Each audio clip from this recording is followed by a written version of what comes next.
দেখেন প্রয়াস করা যে কতটা গুরুত্বপূর্ণ। ভগবান শ্রীকৃষ্ণ অর্জুনকে বলছে, অর্জুন তুমি তোমার কর্ম করে যাও, তুমি প্রয়াস করে যাও, ভগবানের পরিকল্পনা ভগবানের কাছেই থাকতে দাও এবং ভগবানের কাজ তাকেই করতে দাও, তার কাজে বাধা দিও না।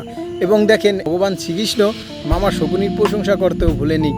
ইনি বলেছেন মামা শকুনি অবশ্যই উত্তম যোদ্ধা, তিনি যদি তার এই বুদ্ধি, তার এই কার্য যদি ধর্মের জন্য ব্যবহার করতেন তাহলে সে মহানায়ক হতেন, কিন্তু সে এখন মহা খলনায়ক হয়ে গেছেন। কিন্তু সে উত্তম মানুষ, মানুষের কার্য এটাই হওয়া উচিত যে তাকে শেষ পর্যন্ত প্রয়াস করে যেতে হবে। কিন্তু মামা শ্রী শকুনি তাই করেছেন। সে বলেছেন আমার যদি মৃত্যু না হয়ে যায় তবে জয় আমাদেরই হবে, আর বাসুদেব কৃষ্ণকে এত সহজে আমি জয় লাভ করতে দিব না। দেখেন সে কিন্তু জানতেন পরাজয় হবে, কারণ বাসুদেব কৃষ্ণের সঙ্গে পেরে ওঠা এতটা সহজ হবে না। তাই তিনি জানতেন সে ব্যর্থ হবে, কিন্তু এত সহজে ব্যর্থ হবে না। তো তাই মামা শকুনি বলেছে আমার যদি মৃত্যু না হয়ে যায় তবে জয় আমাদেরই হবে। দেখেন সে একদম শেষ পর্যন্ত প্রচেষ্টা করছে। কিন্তু দেখেন আমরা যখন ভগবান শ্রীকৃষ্ণের নাম লই, মহাভারতের নাম লই, মামা শকুনির নাম এসে পড়ে। তো দেখেছেন আপনি যদি প্রয়াস করেন আপনি একভাবে না একভাবে তার ফল পাবেনই। প্রয়াসই হচ্ছে সফলতার মূল চাবিকাঠি।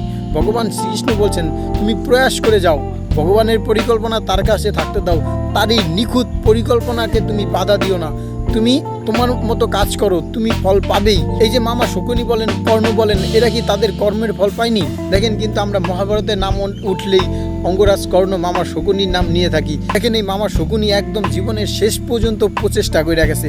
এইটা হচ্ছে ধর্মের একটা প্রধান গুণ।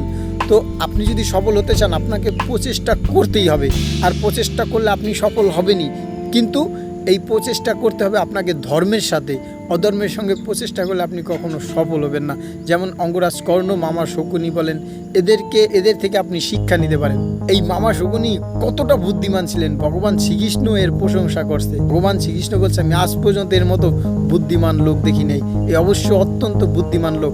এ যদি তার এই বুদ্ধি ধর্মের কাজে ব্যবহার করত তাহলে সে মহানায়ক হতেন। তো এই দুনিয়ায় অসম্ভব কিছু না, আমরা যদি শুধু প্রয়াস করে যাই না, যে কোনো কিছু আমরা অ্যাচিভ করতে পারবো।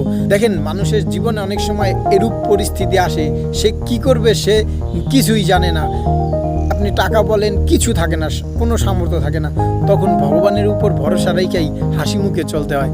তখন নিয়ে দেখবেন আস্তে আস্তে সব এসে পড়বে।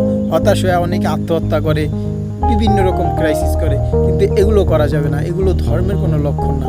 আপনি যদি সফলতা পেতে চান আপনাকে অবশ্যই শান্ত থাকতে হবে, ভগবানের নাম নিতে হবে, দেখবেন সব কিছু ফিরে পেয়ে যাবেন। দেখেন যার এক নিঃশ্বাসে এই পৃথিবীর সৃষ্টি হয় এবং যখন নিঃশ্বাস ছাড়েন এই পৃথিবী ধ্বংস হয়ে যায়।